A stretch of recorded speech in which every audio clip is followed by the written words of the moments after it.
Et salut YouTube, salut les Dupont, bienvenue sur cette nouvelle vidéo sur Genshin Impact. Aujourd'hui, je vais vous présenter Wriothes-Lee dans les grandes lignes, puis vous expliquer pourquoi c'est un excellent personnage à invoquer si jamais vous êtes free-to-play. Ou même low spender. Fait que je vais commencer par vous présenter le personnage. J'ai pris Eizo en jeu parce qu'il ressemble un peu à Wriothes-Lee dans l'idée. On va l'appeler Tesli d'ailleurs pour faciliter un petit peu la prononciation pour moi. C'est un personnage cryo qui va sortir en 4.1. Donc c'est un geôlier à fontaine, bref. Il est catalyseur. Et il a la particularité de ne pas avoir des attaques à distance en tant que catalyseur, mais de taper avec ses poings.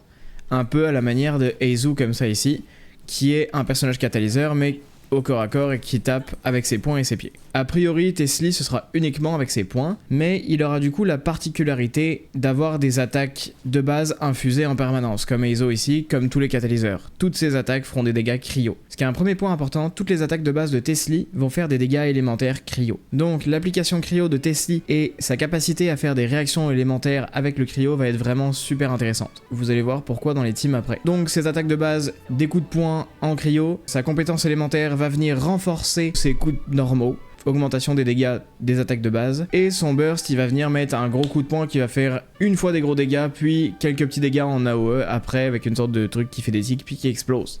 Et qui fera aussi des dégâts Uzia. Intéressant à noter si jamais ça devient important dans le jeu. Pour les débutants et les free-to-play, le perso est facile à jouer. En gros, on a juste à mettre des coups de poing, on setup ses autres réactions, on met du pyro, on met des choses. Je vous ai mis une team ici qui peut être très intéressante à jouer avec Tesli et qui est accessible même au début du jeu, notamment maintenant. Bennett est gratuit dans un événement, fait que récupérez-le.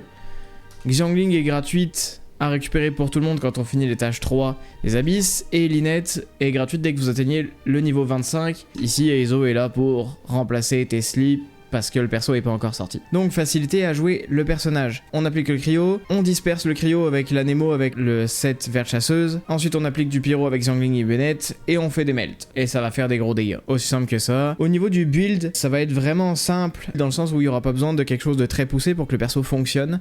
Bien sûr pour l'optimiser, il y aura des ajustements à les faire et il faudra du farm d'artefacts pour aller chercher de l'optimisation. Mais pour commencer, on peut le jouer assez simplement avec des sets qui sont déjà sortis, notamment le nouveau set Maréchaussée qui est sorti il y a pas longtemps, celui-ci, qui augmente les dégâts infligés par les attaques normales et chargées et qui augmente le taux crit jusqu'à 36%, qui va être très intéressant avec Wriothes-Lee étant donné que vous aurez même pas besoin de taux crit sur le casque, vous pourrez vous concentrer sur le dégât crit à la suite de ça, donc allez vraiment chercher une bonne valeur de dégât crit. Ensuite, les autres sets viables, notamment quand on commence le jeu ou qu'on n'est pas très avancé ou qu'on n'a pas beaucoup d'artefacts, 2 pièces gladiateur pour l'attaque de 18%, 2 pièces tisseur de givre qui augmente les dégâts cryo de 15%. On va avoir aussi le 2 pièces Shimenawa qui va donner 18% d'attaque, ou le 4 pièces Shimenawa qui va augmenter les dégâts des attaques normales et chargées, mais qui va vous empêcher d'utiliser le burst dans la plupart des cas. Fait que c'est un choix à faire, faudra voir un peu son burst, à quel point il fait des dégâts puis à quel point il est important, notamment pour la composante Uzia. Vous pouvez aussi le jouer en 4 pièces Blizzard si vous décidez de le jouer en Team Freeze, il y a vraiment beaucoup d'options. La meilleure sera sûrement le 4-7 Maréchaussée, qui correspond vraiment à la façon dont est designé le perso, mais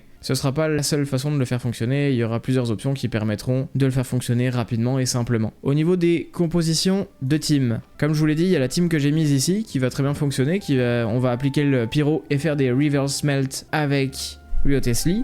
Mais on peut jouer d'autres teams, on peut aussi le jouer en team freeze, avec par exemple en personnage free-to-play Lynette, qu'on a du coup niveau 25, Barbara qui vous est donné niveau 18 ou 20, et un autre cryo comme Kaeya, qu'on a au début du jeu, ou encore vous pouvez le remplacer par quelque chose qui fait un peu plus de soin ou quoi, comme une Diona ou comme une Rosalia pour faire plus de dégâts. Barbara est remplaçable par Kokomi, par Mona si vous les avez, qui vont être vraiment des meilleures options. Éventuellement par l'Archon Hydro aussi qui sera sûrement une très bonne option. Il n'y a pas des teams très spécifiques, il n'a pas besoin d'énormément de choses pour fonctionner. A priori avec son E il se donne déjà de la résistance à l'interruption, fait que pas besoin d'en amener en plus. Par exemple Jinkyo sera pas nécessaire à jouer avec Tesli. Pour rappel, je l'ai dit en début de vidéo, mais le personnage arrive en 4.1, donc soit dans 4 semaines environ si jamais il est en première partie, soit dans 7 semaines s'il est en deuxième partie. Donc si vous voulez commencer à farmer pour lui, il y a déjà des petites images sur Google qu'on trouve avec les matériaux à récupérer pour lui. Malheureusement, tous les matériaux ne sont pas disponibles et ça reste du leak, des rumeurs, fait que c'est pas à prendre au pied de la lettre, ça se peut que ça change. Mais a priori, il y aurait besoin des engrenages qui sont déjà disponibles actuellement, il y aurait besoin de cette fleur-là qu'on a sur le boss de Sumeru pour monter les aptitudes. Pour les nouveaux joueurs, ça va être un peu long parce qu'il faut faire une grosse série de quêtes malheureusement pour y accéder. Mais vous pourrez quand même monter ses aptitudes niveau 6 dans tous les cas, sans utiliser ces fleurs-là. Et au niveau des livres, il utiliserait les mêmes que Lynette, à savoir les guides de l'ordre, ce qui fait du sens par rapport à la description et par rapport à son métier. Puis bien sûr, il y aura besoin de cristaux cryo comme ici. Donc si vous voulez commencer à récupérer ces matériaux-là, ça peut être une bonne idée d'en avoir un petit stock au cas où. De toute façon, je vous conseille de récupérer un petit peu tous les matériaux de Fontaine, c'est sûr que ça servira pour des persos à terme, que ce soit pour lui ou pour un autre qui vous intéresse. Donc ramassez tout ce que vous pouvez, et gardez-en un peu de côté pour les prochains personnages qui vont arriver. Je pense aussi à l'Archon Hydro, Chlorinde, tout ça qui sont des personnages très hypants et qui ont l'air vraiment très intéressants. Petit aparté, petite note sur Xingqiu dont j'ai parlé tout à l'heure. Le personnage va normalement être disponible dans la boutique de Paimon qui se situe ici, où on échange les astéries. Ici, il y aura Xingqiu disponible à partir d'un moment du 1er septembre. Si vous êtes capable et que vous ne l'avez pas, ou même que vous n'avez pas beaucoup de constellations dessus, je vous conseille de l'acheter si vous avez les astéries nécessaires, pour la bonne et simple raison que le personnage est excellent. Donc si vous commencez le jeu, que vous savez pas trop où vous orienter, vous savez pas trop quel personnage soit intéressant ou pas, je vous conseille vivement de le prendre, c'est un des meilleurs personnages du jeu, il vous servira du début à la fin, il est incroyable, foncez. Montez-le, investissez dessus, vous serez vraiment pas déçus. Pour Tesli, en attendant de voir vraiment le perso en jeu, quand il y aura le reveal officiel de MiYoYo aussi, de voir les premiers tests de dégâts et ce que ça va donner, mais le perso s'annonce vraiment fun et simple à jouer. Je trouve que Eizo par exemple est un personnage vraiment fun à jouer, de sa particularité de gameplay. Donc j'espère vraiment que Tesli va avoir le même fun puis le même côté One Punch Man que Eizo, pour qu'on puisse voir des gros chiffres à l'écran en faisant des reverse melt. En attendant, je vous souhaite une bonne journée, bonne soirée. Dites-moi dans les commentaires si vous comptez invoquer Tesli ou si vous comptez invoquer sur d'autres personnages de Fontaine et pourquoi. Si vous avez aimé la vidéo, pensez à mettre un like, ça me fera vraiment plaisir et ça m'aidera beaucoup. Si vous ne l'avez pas aimé, je suis désolé, je ferai mieux la prochaine fois. Et pensez à vous abonner et à mettre la cloche, comme ça vous pourrez avoir les notifications de mes prochaines vidéos et voir si je me suis amélioré. Bonne soirée, à la prochaine les Dupont, bye.